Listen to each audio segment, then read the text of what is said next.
Hey everyone.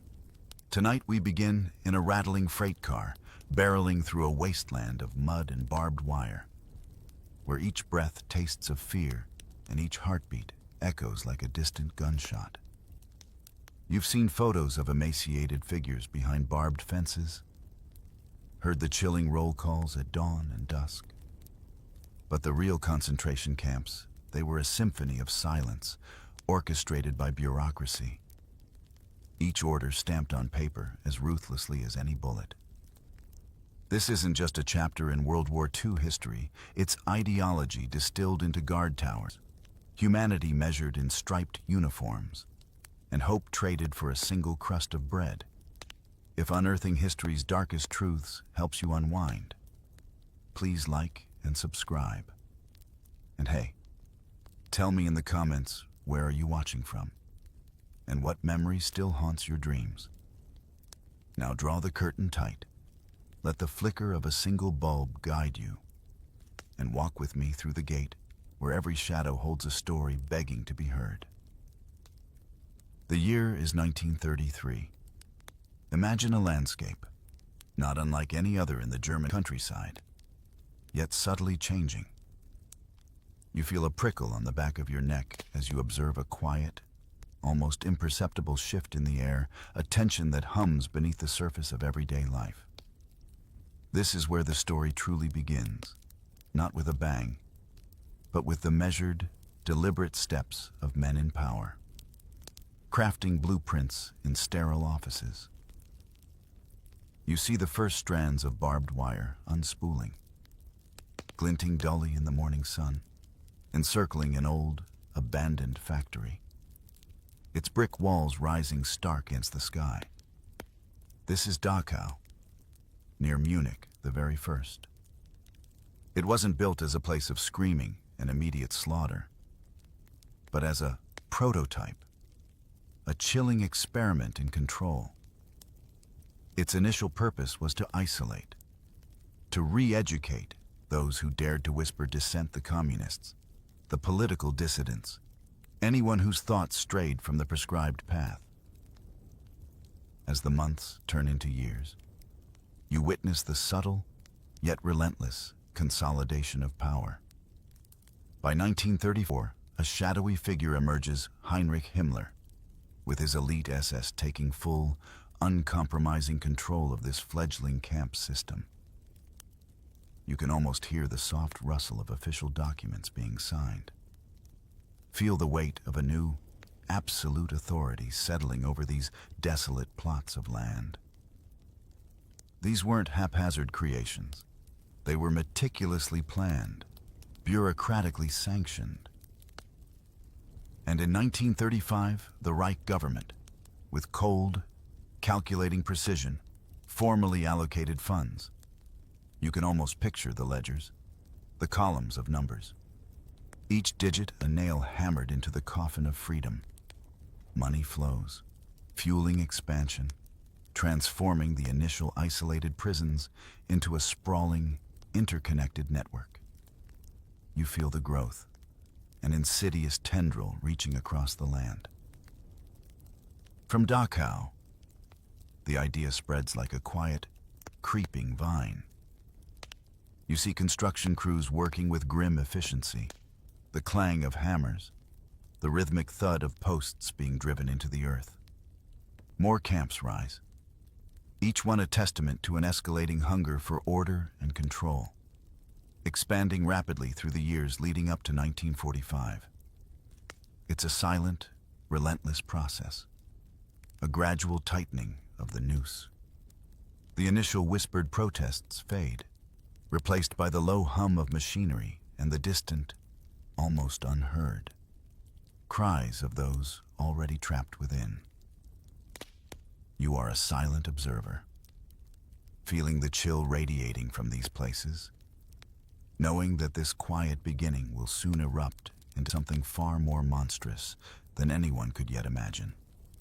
The fences, initially just wire and wood, are growing taller, stronger, casting longer shadows over the European landscape, preparing to swallow millions whole.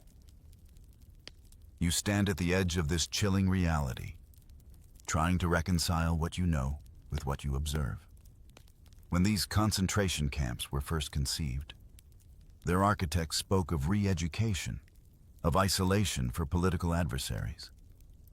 You hear the echoes of their carefully crafted rhetoric. They weren't designed to kill, but simply to incarcerate, to concentrate undesirable elements, to contain them, to break their spirit through forced conformity. It was a subtle weapon, meant to strip away identity, to silence dissent, to mold minds. Yet, as you look closer, you begin to see the cracks in this carefully constructed facade, the insidious decay that sets in almost immediately. You feel the slow, creeping dread as you witness the inevitable consequences of such an ideology. The camps swell with an ever-increasing tide of humanity. Overcrowding becomes a suffocating reality. Imagine standing shoulder to shoulder, the very air thick with the scent of too many bodies, too little space. You feel the press of strangers, the warmth of their breath on your neck, the desperate need for just one more inch of personal space. Food rations dwindle to meager. Watery portions, a thin, flavorless soup, a crust of stale, brittle bread. You feel the gnawing ache in your own stomach, the perpetual emptiness that drains all strength. Malnutrition sets in, not as a sudden blow, but as a slow, insidious thief, stealing vitality, 1 calorie at a time. Your bones begin to protrude, your skin grows taut over your frame, and every movement becomes an effort. And then, the invisible enemy disease.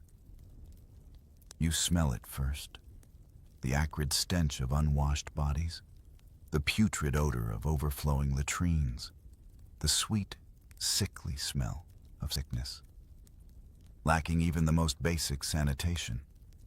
The camps become breeding grounds, typhus, dysentery, tuberculosis. They sweep through the barracks like an unseen reaper. You hear the rasping coughs in the night, the moans of the feverish, the quiet, almost resigned sounds of bodies giving up their fight. Medical care is a cruel joke, non-existent, or dispensed with an indifference that chills you to the bone. You witness the men and women forced into back-breaking labor, their emaciated body pushed beyond human endurance. They haul rocks, dig ditches, build factories for the very regime that imprisons them, all without the sustenance or rest needed to survive. You feel the tremor in your own muscles, the burn in your lungs, as if you too are pulling an invisible load. What began as incarceration slowly, deliberately, transforms into a macabre dance with death. Millions perished, not in grand, orchestrated executions initially, but through a slow, agonizing process of neglect. It was systemic brutality, a cold, calculated starvation of body and spirit. You see the hollowed eyes, the whispered prayers, the quiet resignation as life slowly, painfully, ebbs away. The purpose was indeed incarceration, but the brutal reality was a planned, passive genocide, a deliberate policy of attrition that turned human beings into expendable resources, leaving them to die from the very conditions imposed upon them. It is a chilling reminder of how easily a system can twist, how quickly purpose can deform into pure, unadulterated cruelty. Close your eyes for a moment and try to imagine the transition. The moment when your known world vanished. You are no longer in your home, on your street, but thrust into a new, terrifying reality. The journey begins with a sudden, jarring change. You find yourself among hundreds, perhaps thousands, herded like livestock. The air crackles with fear, with confusion, with the harsh bark of commands. And then, the cattle cars. Not passenger trains, but freight cars, once used for transporting animals or goods. You are crammed inside, shoulder to shoulder, stomach to back, so tightly packed that even breathing feels like a communal effort. The door clangs shut with a definitive, echoing finality, plunging you into a sudden, suffocating darkness. You feel the rhythmic sway and rumble of the train, a sound that becomes both a lullaby and a torment. Days stretch into weeks, measured only by the changing light that filters through the tiny, grimy vents, or the occasional jolt of a stop. There are no seats, only the rough wooden floor beneath you, splinters digging into your skin. You cannot lie down, cannot stretch your legs. Every muscle aches, every joint screams in protest. The air grows heavy, thick with the smell of unwashed bodies, of fear, of waste. There are no toilets, just a bucket, if you are fortunate, in a corner, quickly overflowing, filling the cramped space with an unbearable stench. Hunger gnaws at your insides, a constant, dull ache that eclipses all other sensations. Thirst becomes a burning inferno in your throat, your lips cracked and dry. You find yourself licking condensation from the cold metal walls or begging for a few drops of water, often denied. You witness the toll this journey takes, not just on yourself, but on those around you. The strong grow weak, the weak begin to fail. You see the glazed eyes, the pale faces. You hear the quiet whimpers, the last, shallow breaths. Some simply collapse, their bodies slumping against yours, their life force slowly ebbing away. You watch, helpless, as a fellow human being. Perhaps someone you knew. Perhaps a stranger who shared a few whispered words with you hours ago slips away into the silence. You feel the chilling proximity of death, its cold breath on your neck. When the train finally jolts to a stop, the doors are wrenched open, revealing blinding sunlight after days in darkness. The air outside is crisp, but you are too weak to appreciate it. Bodies, stiff and lifeless, are unloaded alongside the living, tossed aside like so much refuse. The psychological torment of watching others perish, of knowing your turn could be next, leaves an indelible scar on your soul. A wound that no amount of time could truly heal. This journey is not just a passage from one place to another. It is the first brutal lesson in dehumanization, a stripping away of dignity that prepares you for the world you are about to enter. The moment the doors of the cattle car creak open, a harsh light assaults your eyes, and a cacophony of shouts, barks, and commands pierces the air. You are pushed, jostled, forced out onto a platform that stretches endlessly. The air is cold, sharp, carrying the faint, unsettling scent of ash and fear. This is it. You have arrived. But this arrival is not one of welcome or relief. It is a violent tearing away of everything you once were. You feel the immediate, brutal efficiency of the system. Families, who clung together through the nightmare journey, are ripped apart. Men are shoved one way, women another. Children, bewildered and crying, are separated from their mothers. The heart-wrenching screams echoing in the vast, open space. You see the desperate glances, the outstretched hands, the silent promises of reunion that you instinctively know will never be kept.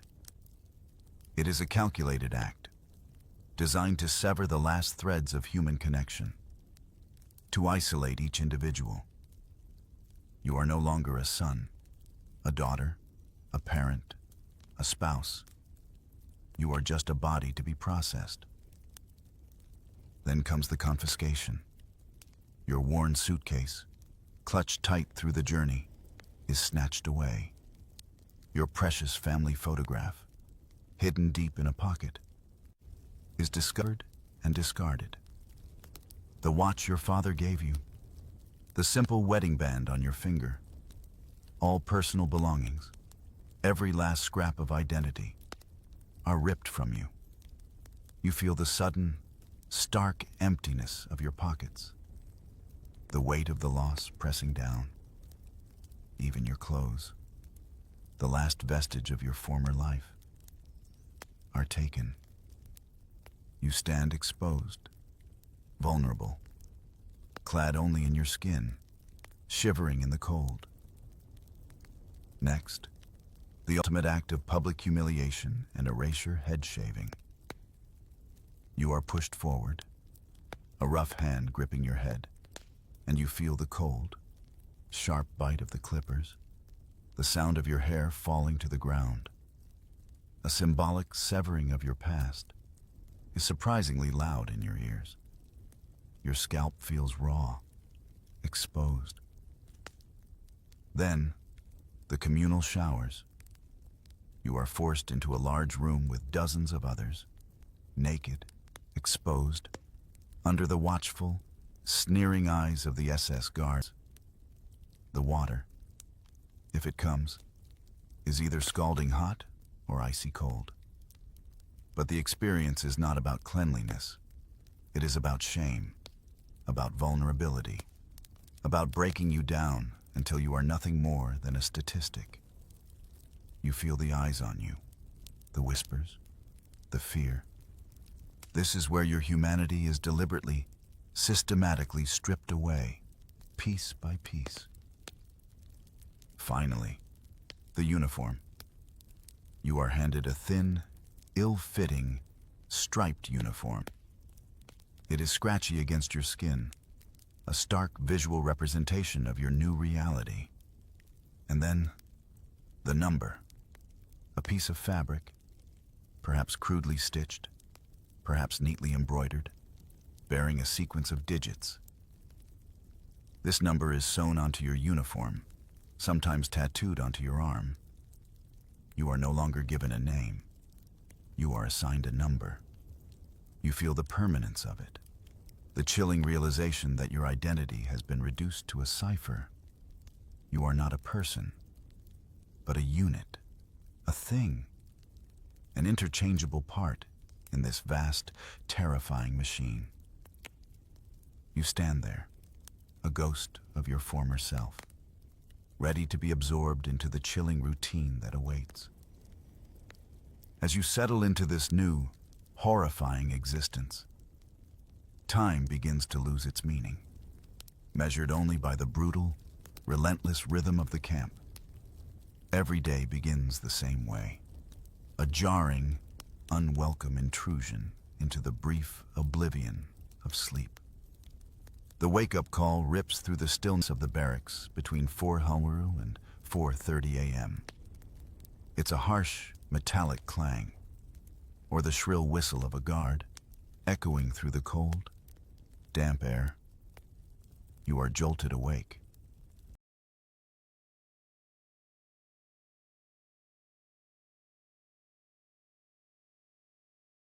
Your body still heavy with exhaustion. Your mind struggling to escape the nightmares that cling to you like a shroud.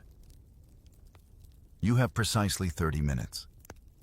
30 minutes to perform the most basic human functions. You stumble out of your bunk, perhaps a wooden slab, perhaps straw-filled, and join the shuffling line. You feel the cold air on your bare skin as you try to wash in freezing water. If water is even available, a quick splash to your face, a futile attempt to scrub away the grime. Then, to dress. Your thin, striped uniform, already stiff with dirt and sweat, feels like a second skin of misery. And then, to eat. This is perhaps the cruelest joke of all. Breakfast is a minimal affair, a meager offering that mocks your gnawing hunger.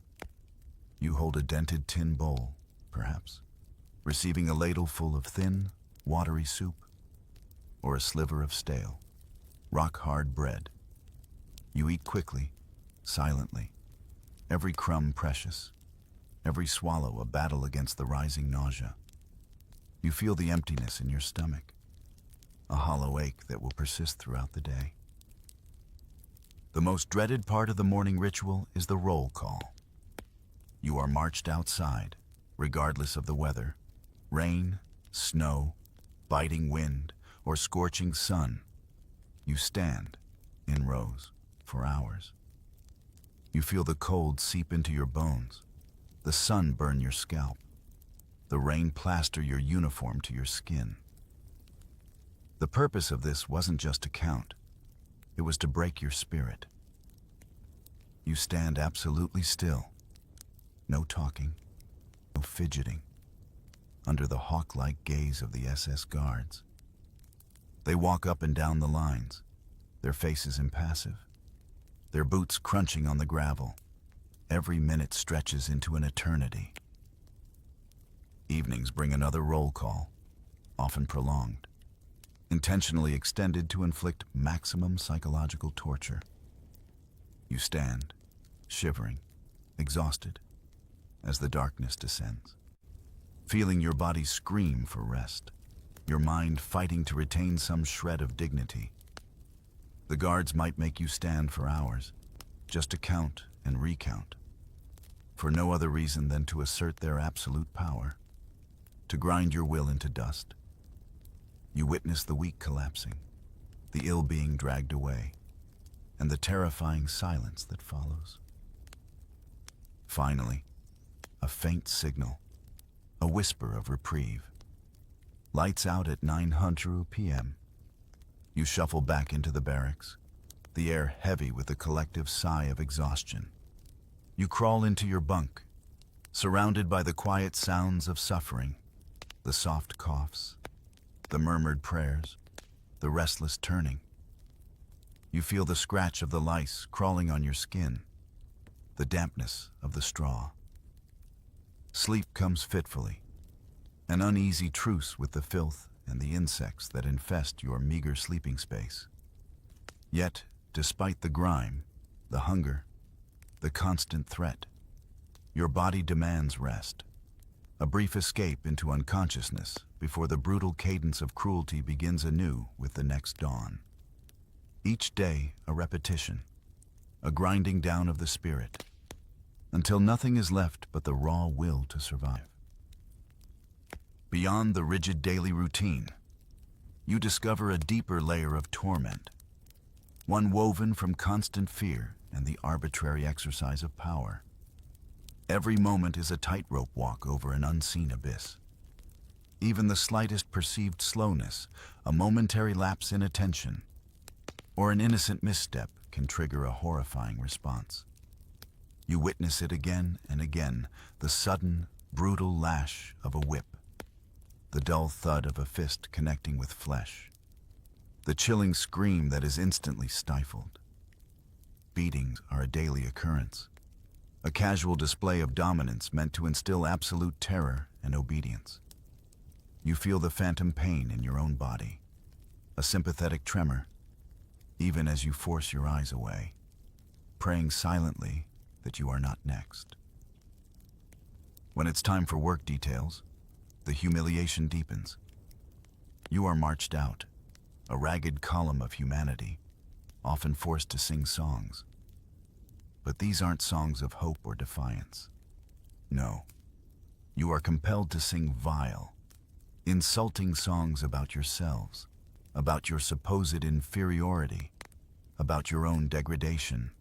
Your voice, weak and reedy, joins the chorus of self-condemnation. You feel the shame burning in your cheeks, the bitter taste in your mouth, as you are made to participate in your own psychological torment. It is a perversion of joy, a further stripping away of your inherent worth. The guards, their faces contorted in sneers, derive sadistic pleasure from this spectacle, their laughter echoing in the cold air. The concept of free time in this place is a cruel paradox. It exists only in name, a mockery of what freedom truly means. When the day's grueling forced labor finally ends, and you are allowed to return to the barracks, your body is a vessel of screaming agony. You feel the overwhelming exhaustion in every fiber of your being, a profound weariness that settles deep into your bones. Most prisoners simply collapse, unable to do anything more than lie still, staring blankly at the rough wooden ceiling. Those with a sliver of remaining energy engage in quiet, desperate bartering. You might witness a hushed exchange, a sliver of stale bread traded for a slightly larger portion of soup, a worn button exchanged for a chance to rest on a slightly less crowded spot. Every scrap, every morsel, every moment of relief is fiercely contested, a testament to the primal fight for survival. But even in these moments, there is no true peace. The physical and psychological torture never truly ceases. It merely shifts forms. The guards, with their absolute power, operate entirely at their whim. A sudden slap for no reason. A public humiliation for an imagined offense. An hour-long punishment drill in the freezing cold for the slightest infraction.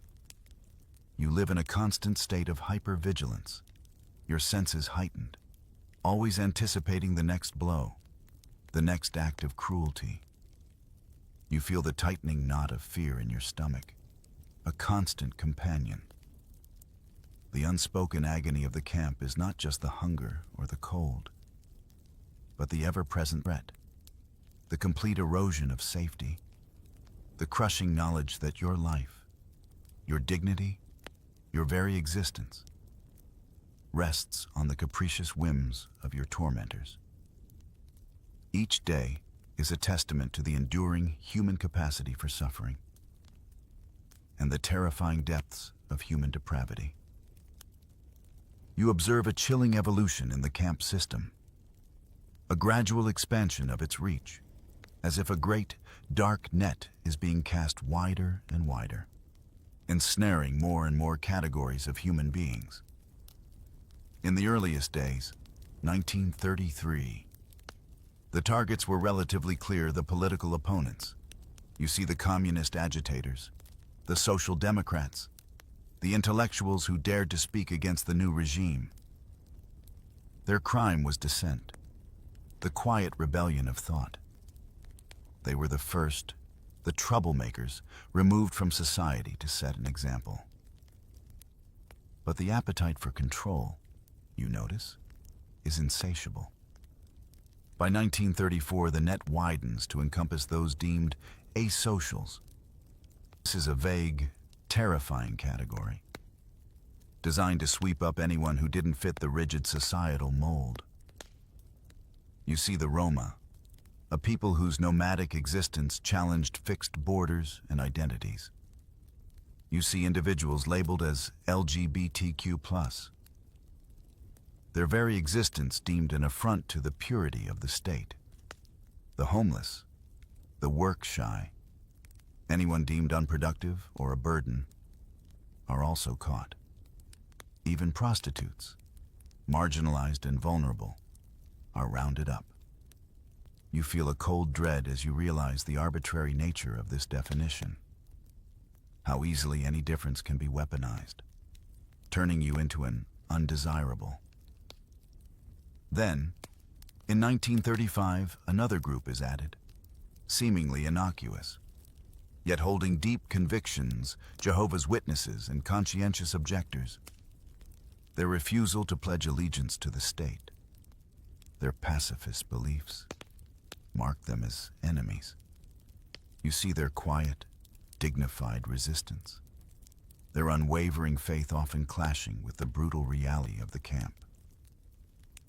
By 1937, the criteria expand further, chillingly encompassing anyone with a prior criminal conviction, regardless of the offense. a petty thief, a man who once spent a week in jail for a minor misdemeanor years ago. Now he too is deemed unfit, swept into the growing abyss. The past becomes a weapon, a permanent stain that justifies imprisonment. And then, the most tragic, most systematic expansion of all begins in 1938.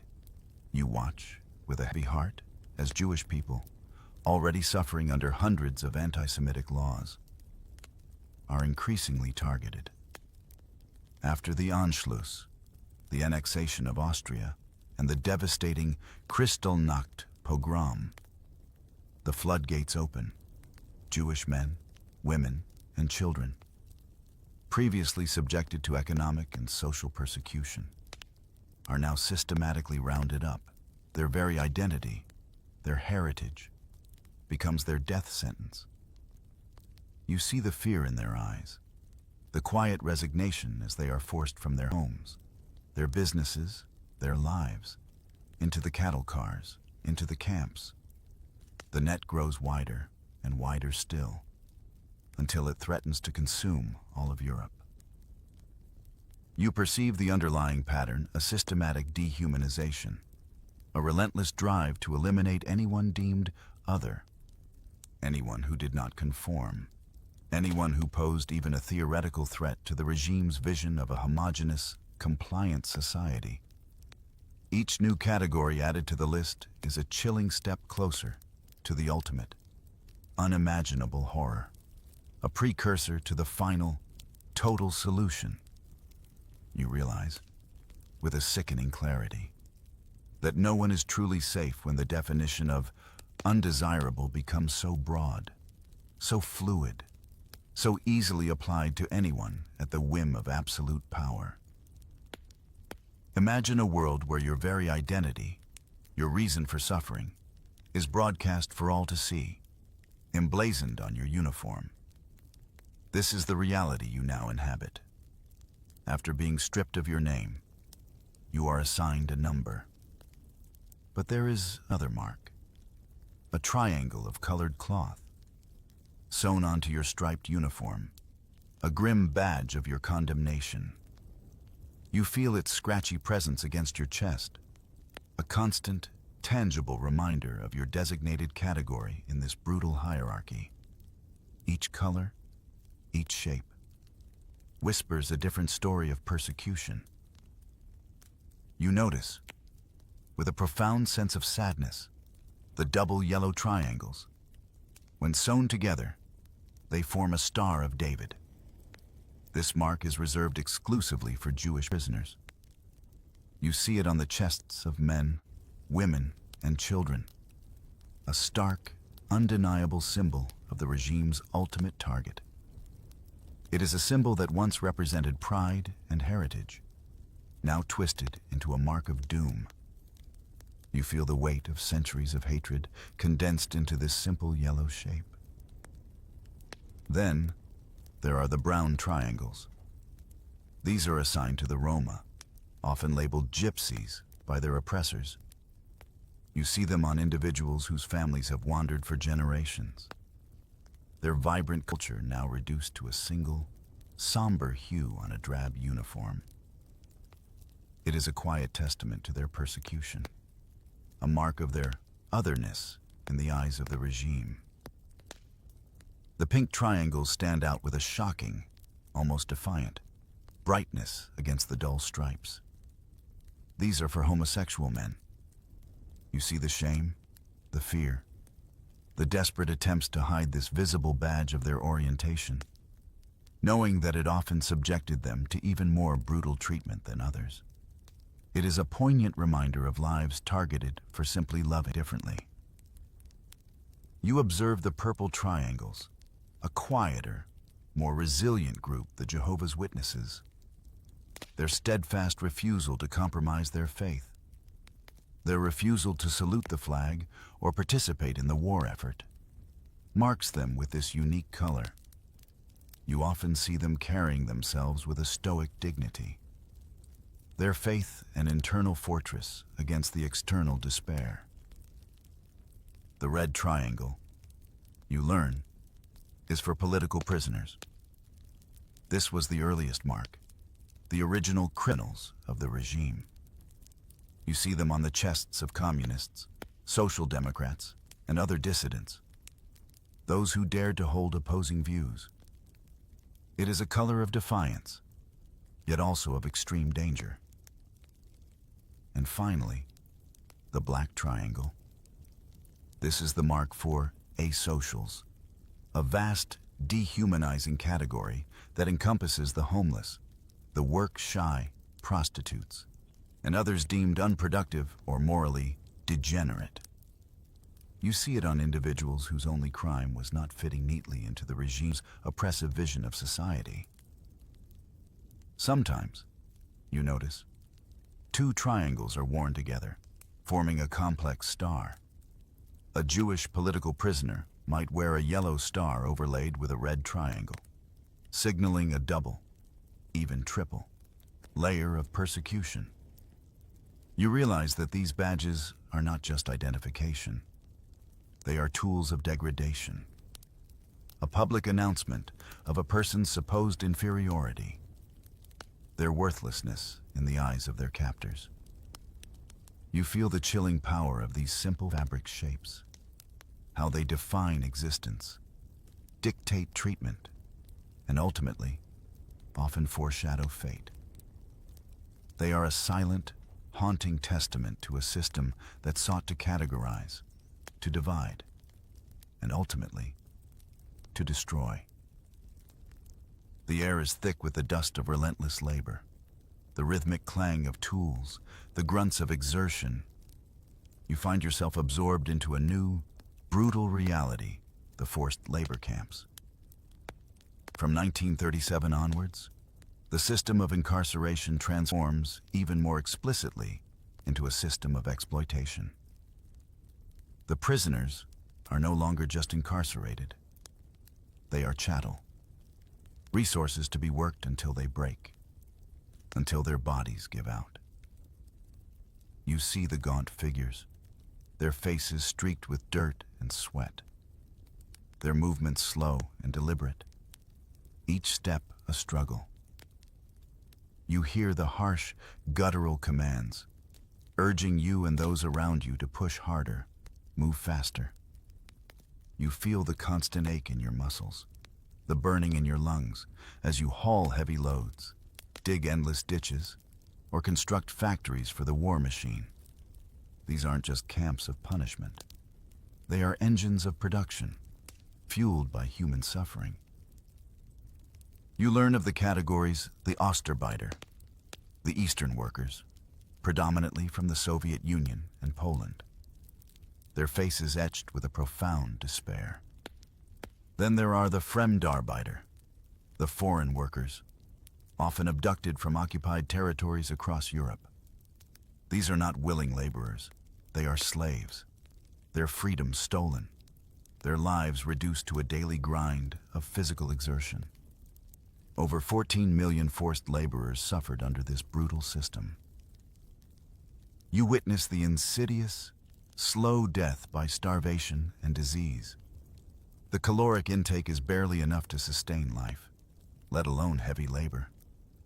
You feel the hunger gnawing at your insides, a constant, debilitating presence.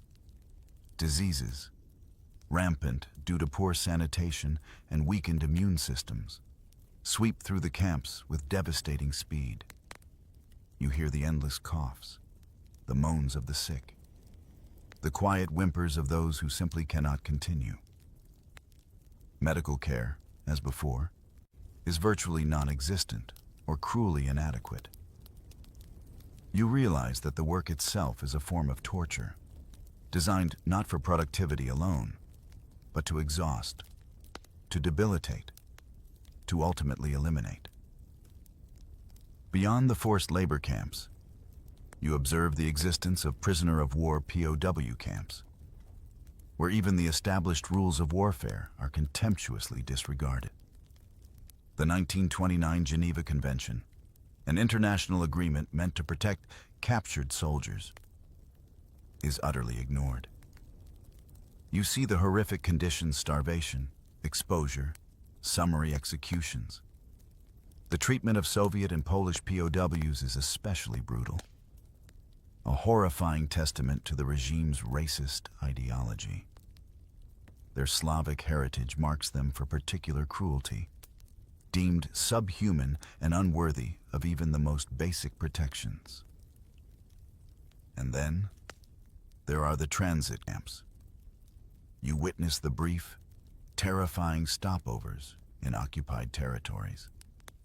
Places where civilians are held temporarily, herded into crowded, unsanitary conditions, their fate hanging precariously in the balance. You see the families huddled together, their eyes wide with fear, knowing that this temporary stop is merely a prelude to a more permanent and terrifying deportation. These camps are conveyor belts of humanity, processing centers before the final, chilling destination. You feel the relentless, systematic nature of it all. A vast machinery designed to consume lives, to crush spirits, and to exploit bodies until nothing but ashes remain. The very ground beneath your feet feels heavy with the silent screams of those who labored, starved, and died under this monstrous, dehumanizing system. The air grows heavy, thick with an unbearable, acrid stench that chills you to the very core. You approach the ultimate horror, the unspeakable nadir of human cruelty, the extermination camps. These are not merely places of incarceration or forced labor, but factories of death, built with a single, terrifying purpose. The transition from brutal neglect to outright, systematic murder begins subtly, chillingly. You learn of Chelmno, starting its grim work in December 1941, the first to use gas vans, portable chambers of death. You can almost hear the rumble of the engines, the muffled screams, the chilling silence that follows. Then, the names echo in your mind, each one a monument to unimaginable suffering: Auschwitz, Belzec, Sobibor, Majdanek, Treblinka, Chelmno. These are the 6 major death camps, their very names now synonymous with genocide. You perceive the scale, the horrifying efficiency with which life was extinguished. Imagine the endless train tracks leading directly into these sites. The trains arriving, day after day, packed with men, women, and children. You witness the terrible sorting, the brutal selection. Over 3 million human beings were murdered almost immediately upon arrival, deemed unfit for even temporary labor. Their journey ended the moment they stepped from the train, led directly to their deaths. Those who survived the initial selection were condemned to a different kind of hell. You see them, skeletal figures, forced to become complicit in their own annihilation. They are tasked with sorting the belongings of the murdered, the piles of spectacles, the mountains of shoes, the tangled hair, the discarded clothing. You feel the chilling presence of these remnants, each item a silent scream. Or they are forced into labor, digging mass graves, tending to the crematoria, their bodies and souls slowly consumed by the smoke and the horror. You hear the constant, low hum of the furnaces, a sound that will forever haunt your deepest memories, a testament to the destruction of millions. The final tally is a number that stuns the mind, a testament to an organized, industrial-scale annihilation. You carry the weight of this knowledge: approximately 6 million Jewish people. A vast ocean of lives extinguished, families erased, cultures annihilated, and they were not alone. 250,000 to 500,000 Roma, their ancient heritage brutally extinguished. 1.8 million Poles, their nation systematically decimated. 7 million Soviet civilians, victims of a war of extermination. These numbers are not mere statistics. They represent individual lives, vibrant and complex, reduced to a chilling calculation of death. As you step away from this ultimate darkness, you feel the profound, indelible legacy of the SS camp system. It stands as humanity's darkest lesson, a chilling warning that resonates through time. It is a stark reminder of the fragility of civilization, the ease with which hatred can be systematized, and the terrifying consequences when indifference triumphs over empathy.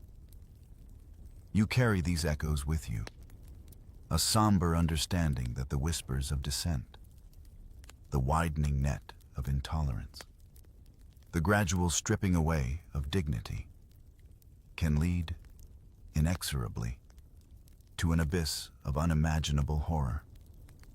And in that quiet, haunting knowledge, you find a solemn call to remember, to witness, and to ensure that such darkness never again casts its shadow over the dawn.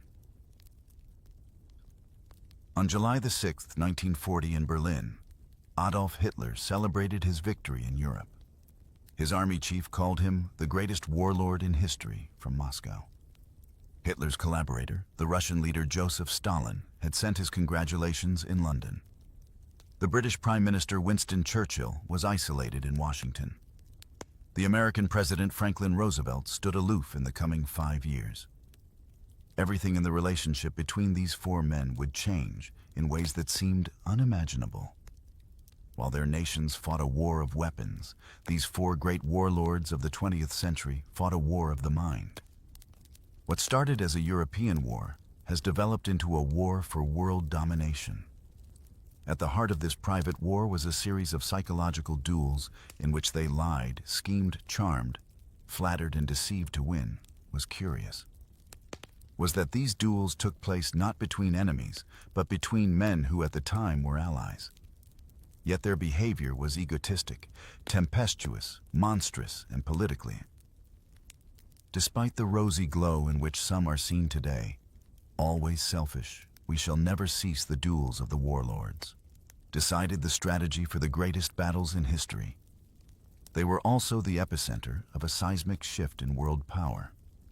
From the age of European empires to the age of two ideologically opposed superpowers, with devastating consequences for hundreds of millions of people over Salzburg, in southern Germany, one of the world's loveliest places. It was here in August 1939 that Adolf Hitler was thinking the unthinkable. Hitler had set his heart on invading Poland, and his generals had told him he must attack before the autumn rains came. But Britain and France had said they would go to war for Poland. One thing stood in Hitler's way: the fear that Russia would also turn against him and propel him into a war on two fronts. This was the very thing imprinted in Hitler's mind as having helped to lose Germany the First World War 20 years before. There was only one way out: a pact with his greatest ideological enemy, Joseph Stalin Hitler, put out feelers to Moscow. Though he little realized it, he was instigating a mental duel with Stalin, which over the next 2 years would decide the destiny of the Second World War. Stalin was deeply suspicious of Hitler's approach.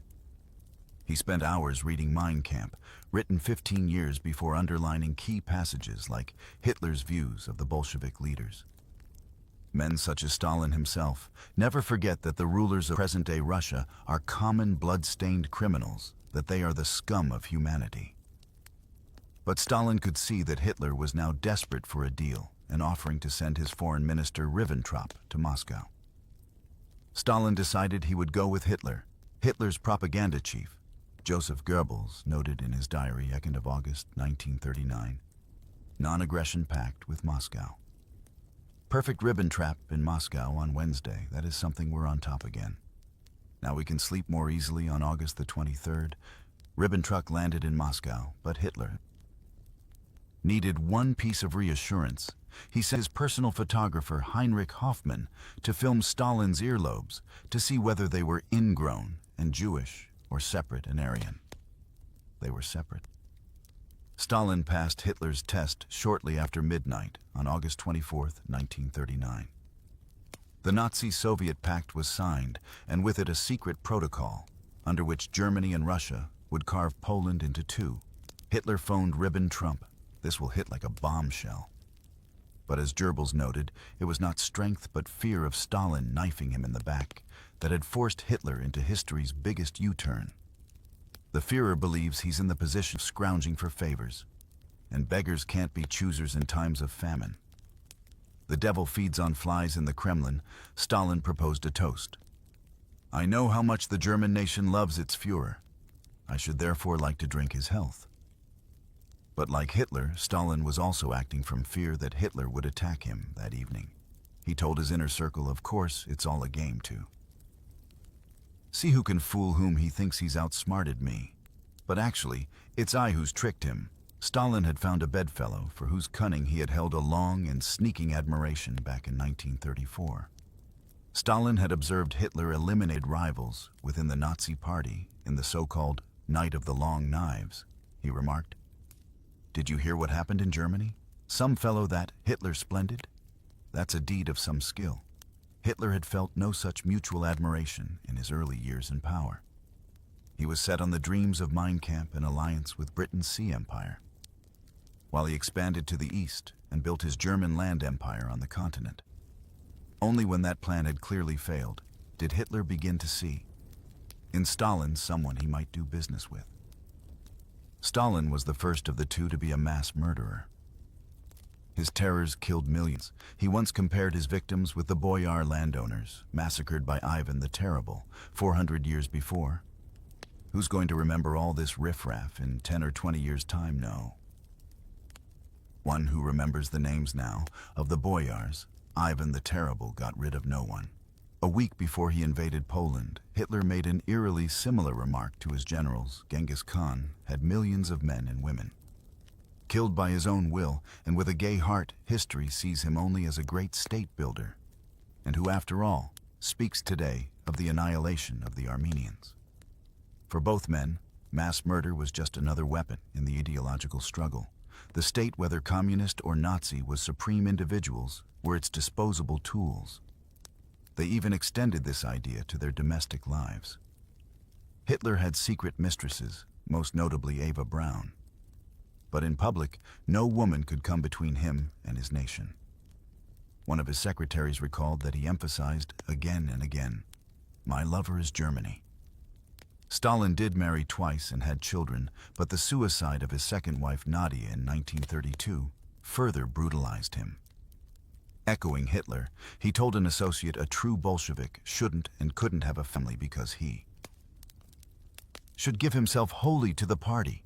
Stalin told his son Vasily, "I'm not Stalin. Stalin is Soviet power now." In August 1939, these two great ideologically opposed warlords were inextricably linked. 8 days after the signing of the pact, Hitler invaded Poland. Britain declared war. Winston Churchill rejoined the British cabinet. Stalin publicly supported his Nazi collaborator. He told the world, "It is not Germany who has attacked England and France, but England and France who have attacked Germany." The enslavement of Poland further united the two extreme proponents of totalitarian violence. SS units killed 60,000 Jews and members of the Polish ruling class. It was Hitler's first experience of mass murder and profoundly influenced him. It showed him his followers would actually do it as Stalin's secret police. The NKVD, long versed in mass killing, would carry out similar massacres in the east of Poland. Among their victims were more than 20,000 Polish officers and political prisoners whose bodies would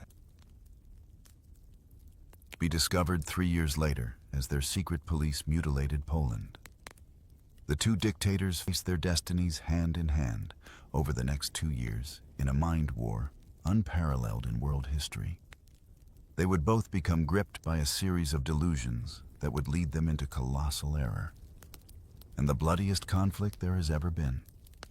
Stalin had entered his pact with Hitler with open eyes. He never doubted he was something with the devil, but he believed the pact would give the Soviet Union both protection and opportunity.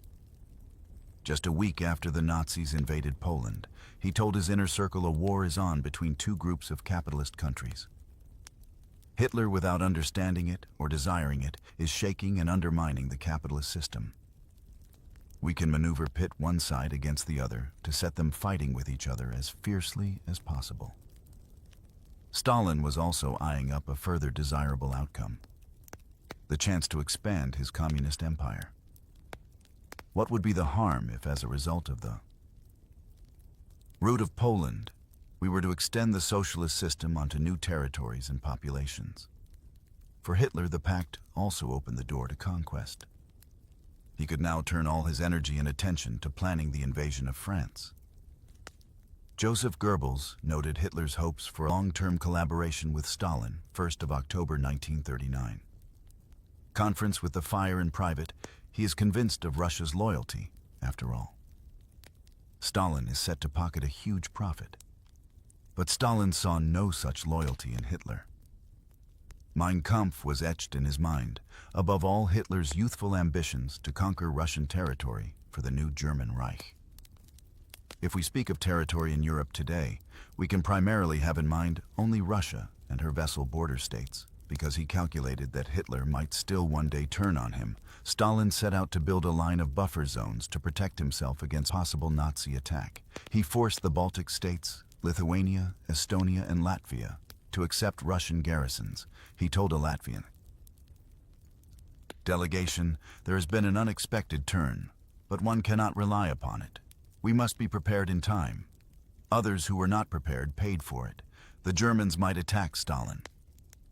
Also tried to bully Finland into giving him a swath of territory as a further buffer. The Finns refused. Stalin invaded their country.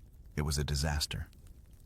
Within days, thousands of frozen Russian corpses littered the snow. Finally, the Finns were beaten, but not before killing 125,000 Russian soldiers. Stalin sent in his political commissars to shoot the Soviet commanders. But the real fault was his own. His terror had got rid of the Red Army's best officers.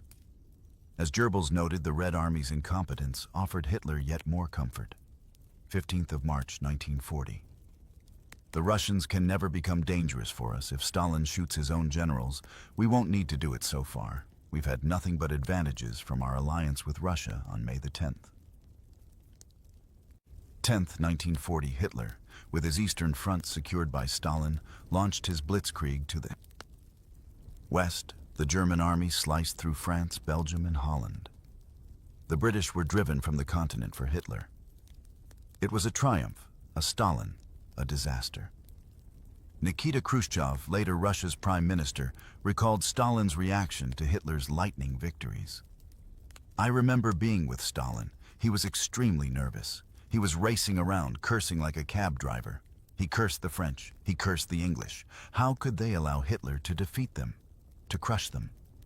Stalin not only saw the superiority of the German army, he knew that the Germans sensed our weakness because of the war we had fought with Finland on June the 17th, 1940. The French government sued for peace. The long-lasting and mutually destructive war of the capitalist and fascist states, which Stalin had so gleefully anticipated, was over in a trice the next day, as Hitler celebrated in Munich with the Italian dictator Mussolini. Stalin, with gritted teeth, sent his congratulations on the Via Marx splendid success for Hitler victory. Had lanced a boil. Germany's defeat in the First World War had been avenged. Now, for the first time in his political life, he wanted a rest from conquest and reverting to his old instincts. Peace with Britain. The Italian foreign minister, Calgagliozociano, was also in Munich. And observed Hitler's state of mind. Italy makes many reservations on the desert ability of dismantling the British Empire, which he considers even today to be an important factor in world equilibrium. Hitler is now like the gambler who, having made a big win, would like to leave the table risking nothing more. But Stalin feared that Hitler, having won his victory in the West, might immediately be tempted by his long-held ambition of expanding to the East. Stalin now embarked on a hugely risky double strategy, going on a 10-day land grab to expand and protect his empire. While also trying not to provoke Hitler, he occupied the Baltic states and Bessarabia, the northern province of Romania. This was allowed under the Nazi-Soviet pact. But he also decided to invade another Romanian province, Bukovina. It was not assigned to Stalin under the pact. Hitler's chief of staff, General Franz Halder, noted Hitler's alarm in his diary. 25th of June 1940. The issue of Bukovina raised by Russia is new and goes beyond our agreements with the Russians at precisely this moment.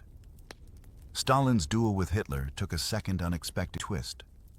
The Soviet leader received his first letter from Winston Churchill, who'd become British Prime Minister on the day Hitler launched his blitzkrieg. It was an appeal to Stalin to beware of Hitler and come over to Britain's side. Stalin did not reply, instead to show Hitler his loyalty.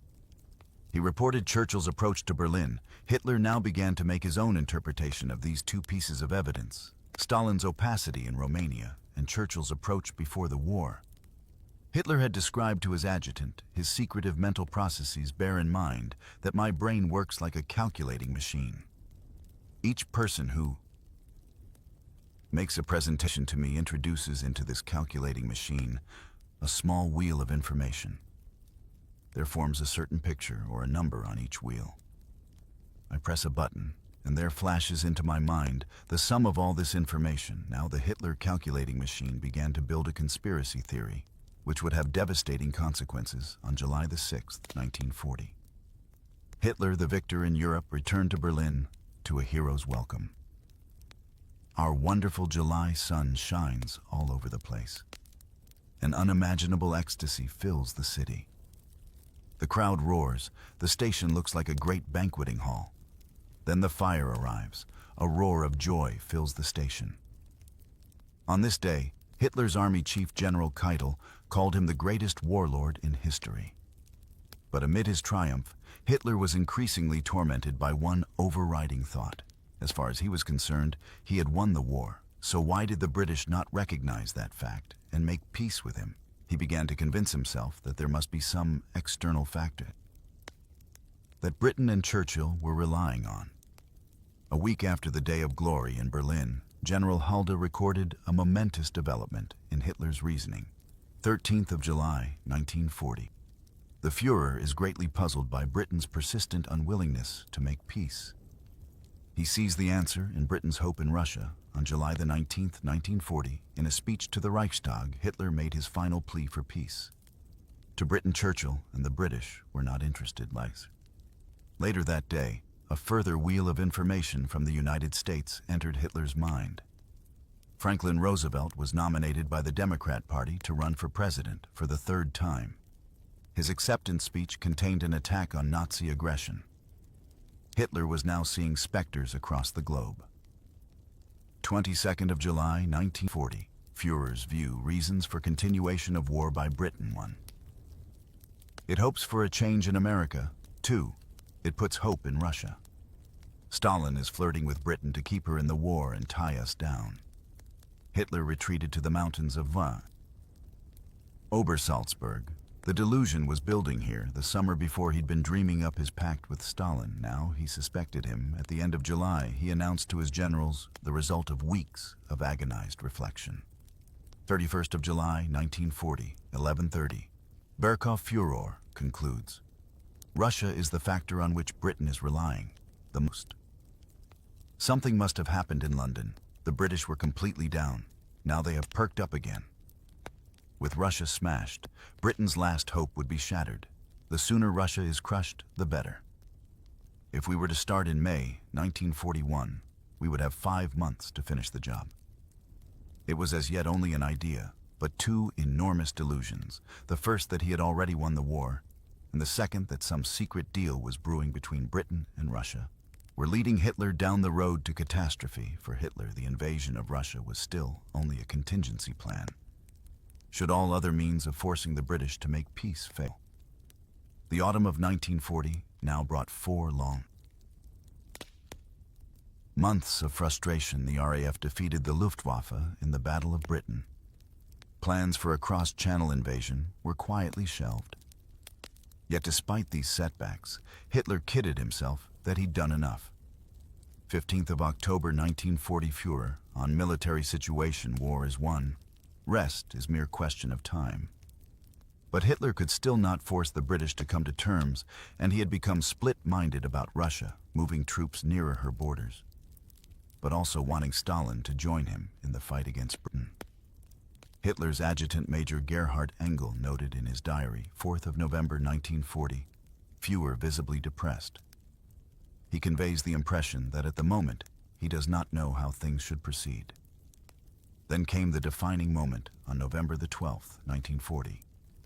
The Russian Foreign Minister Vyacheslav Molotov arrived in Berlin at Hitler's invitation.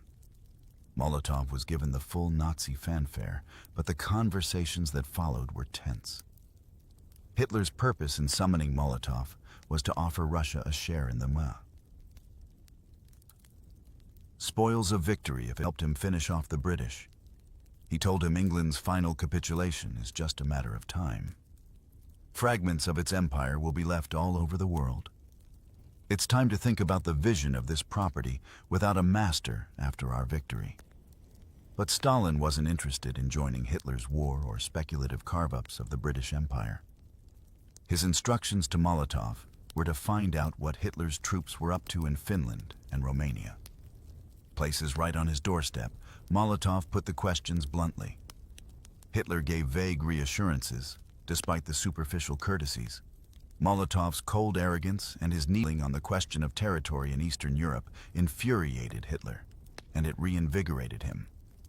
15th of November 1940. The talks had shown where the Russian plans were heading. Molotov had left the cat out of the bag. Führer was really relieved.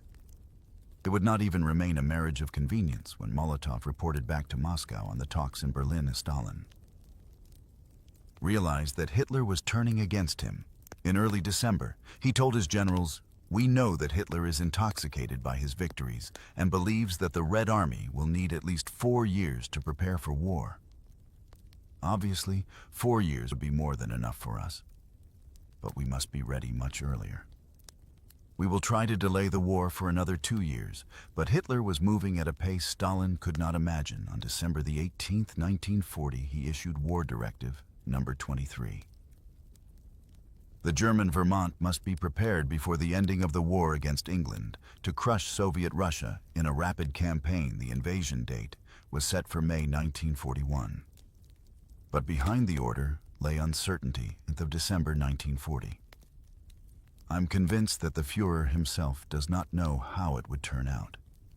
He's very concerned at the lack of clarity as regards the strength of the Russians. Hopes for an English surrender, does not think America will enter the war. Hitler had finally made the momentous decision, a war on 2 fronts. The very thing he'd sought to avoid when he first made his pact with Stalin. But he deluded himself. That one front Britain was already won, it simply required a knockout blow against Russia for the British to understand their defeat. Hitler's line of reasoning never began to occur to Stalin. He believed that Hitler either had to beat Churchill or make a deal with him before he could think of turning against Russia in early 1941. He told Politburo members, "We must cherish no illusions. Fascist Germany is clearly preparing for an attack on the Soviet Union. Why does Hitler want to make an agreement with England? Because he wants to avoid war on 2 fronts. Stalin was trusting Hitler to act rationally and to fight Britain and Russia. At the same time was clearly irrational, but Stalin failed to realize that despite their similarities, there was one profound difference between him and Hitler, which made his perfect logic irrelevant. He himself was a methodical, calculating, hard-working man, a master of detail, personally signing death lists at one extreme and at the other, keeping the tiniest details of gold production in his notebook. Hitler, by contrast, was at heart an idle dreamer. He once described why he'd loved the mountains of Obersalzberg. When I go to Obersalzberg, I'm not drawn there merely by the beauty of the landscape. I feel myself far from petty things. My imagination is stimulated when I study a problem. Elsewhere, I see it less clearly. I'm submerged by the details. By night at the Bear Cove, I often remain for hours with my eyes open, contemplating from my bed mountains lit up by the moon. It's at such moments that brightness enters my mind. Hitler. The big idea was never to be disrupted by small facts, and having made up his mind to attack Russia for tactical reasons. The original and biggest idea of all was reasserting itself. The ideological struggle against Jews and Bolsheviks. Throughout 1940, Hitler had hardly mentioned the Jews. But on January the 30th, 1941, in his traditional speech, marking the anniversary of the Nazis' rise to power, he repeated a chilling threat he'd first made before war broke out. At a series of conferences with his generals in the spring of 1941, Hitler made his aims brutally clear. 3rd of March, 1941. The forthcoming campaign will lead to a showdown between two different ideologies. The Jewish Bolshevik intelligentsia must be eliminated. 30th of March. We must forget the concept of comradeship between soldiers. This is war of extermination. While Hitler planned his annihilation, Stalin still believed he had at least a year to prepare. On April the 13th, 1941, he moved to protect his back, signing a pact with Hitler's ally. Stalin was thrilled with his coup and got happily tipsy with the Japanese foreign minister, Matsuoki. But he was still following his double strategy as he said goodbye to Matsuoki. The German military attaché in Moscow was present, Stalin told him. We must remain friends, and you must now do everything to that end. We will stay friends with you, whatever happens, but Stalin knew such long-term friendship was a fantasy. Soon after, he told graduates of Moscow's military academy, there will be war and the enemy will be Germany. But that war would not happen yet. Up until this point, Stalin's reasoning was irreproachable. He'd foreseen the eventual conflict with Germany and was steadily preparing for it. But a bizarre twist would now propel him into his own huge delusion. In April 1941, Stalin received his second letter from Winston Churchill. Like the first, it would have an electrifying effect on his duel with Hitler. Churchill told him the British had received intelligent reports of German troop movements, which could only be preparations for a Nazi attack on Russia. Stalin was instantly suspicious, not of Hitler, but of Churchill. He told his army chiefs, Britain is threatening us with the Germans and threatening the Germans with the Soviet Union. They're playing us off against each other. Then on May the 10th, 1941, in one of the war's strangest moments, Hitler's deputy Rudolf Hess took off from Germany, and a Messerschmitt fighter flew across the North Sea and parachuted to the ground in Scotland. At that time, Stalin's assistant present at his key meetings was Yuri Chedaya, who noted down and later typed up everything Stalin said. From Chedayev's secret unpublished record, it is possible to piece together how Churchill's message and Hess's flight began to lead Stalin towards the conspiracy theory, which would have immensely destructive consequences for his country. 3 days after Hess landed, Chedayev recorded the interpretation Stalin gave at these two events. On the one hand, Churchill sends us a personal message in which he warns us about Hitler's aggressive intentions, and on the other hand, the British meet Hess, who is undoubtedly Hitler's confidant. What is the conclusion? Then apparently when Churchill sent us his personal warning, he believed that we would activate our military machine. Then Hitler would have a direct and fair reason to launch a preventive crusade against the Soviet Union. In Stalin's eyes, Churchill's warning was deliberately designed to provoke a war between Germany and Russia. And Churchill was meeting Hess to tell Germany it should strike first. As he brooded on this idea, Stalin concluded that Churchill was not the only provocateur on June the 5th. He told his military chiefs England, France, and America see in Germany the only hope to get rid of Bolshevism, and therefore help the Nazis in all possible ways. In their crusade to the east, this deduction that the democratic nations of Europe and America were ganging up on him became a blinding article of faith throughout May and June. Intelligence reports gave warning after warning of imminent German attack. Stalin dismissed every one of them as part of the great conspiracy to provoke him. On June the 12th, he told his generals, I am certain that Hitler will not risk creating a second front by attacking the Soviet Union. Hitler is not such an idiot. Millions of German troops gathered within striking distance of Russia's borders. Operation Barbarossa, as it was now called, was scheduled for 10 days' time, June the 22nd. The duel between Hitler and Stalin was reaching its endgame as Operation Barbarossa drew near. Hitler convinced himself he was fulfilling his destiny on June the 16th, 1941. With 6 days to go, he told Goebbels that which we have spent our lives fighting, we will not annihilate, whether right or wrong, we must win. And when we have won, who will ask about the method? That day, a Soviet spy in the Luftwaffe sent yet another warning of imminent German attack. Stalin retorted, "Tell the source in the staff of the German Air Force," to his mother on June 18th. Stalin's 2 top generals, Zhukov and Timoshenko, pleaded with him. For a full alert, Stalin reminded them that Hitler could not attack without first doing a deal with Britain. You have to realize that Germany will never fight Russia on their own. You must understand this on June the 20th. 2 days to go, Hitler chose his fanfare for victory. A passage from Liszt's symphonic poem they prelude, though Stalin still refused to see it coming. It was now apparent to his closest associates that the Nazis were on their way on June the 21st, one of them. Georgy Dimitrov was in Moscow. Rumors of an impending attack are multiplying. On all sides have to be on guard. Called Molotov this morning. Molotov says the situation is unclear. There is a major game underway on June the 22nd. The same day Napoleon had once invaded Russia, Hitler followed in his footsteps at 3:30 a.m. The attack begins, the greatest deployment in world history. The Führer is as if released from a bad dream. The nearer we get to the decisive moment, all his tiredness seems to disappear. And given a deep insight into his thoughts, we have no option but to attack. This cancerous abscess must be cauterized. Stalin will fall at 7 a.m. I was urgently summoned to the Kremlin. Germany has attacked the USSR. The war has begun. Stalin to me. They attacked us without declaring any grievances, without demanding any negotiations. They attacked us viciously like gangsters. Stalin's great conspiracy theory that the democracies were plotting to provoke him was shattered. His misreading of Hitler, the man he'd viewed as a rational strategist, was total. Hitler had completed an extraordinary mental journey a year before he had seen the invasion as a tactic to make Britain crumble.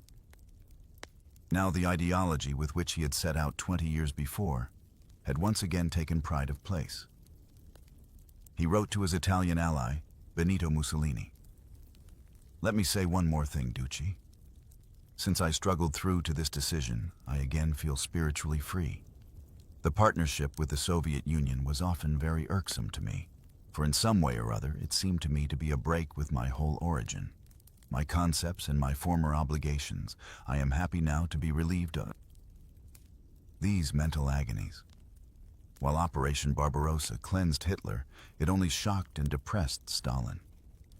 His fury was directed equally at Hitler and at his own generals, whose positioning of their forces, insisted upon by Stalin himself, had allowed the Germans to smash through Russian defenses.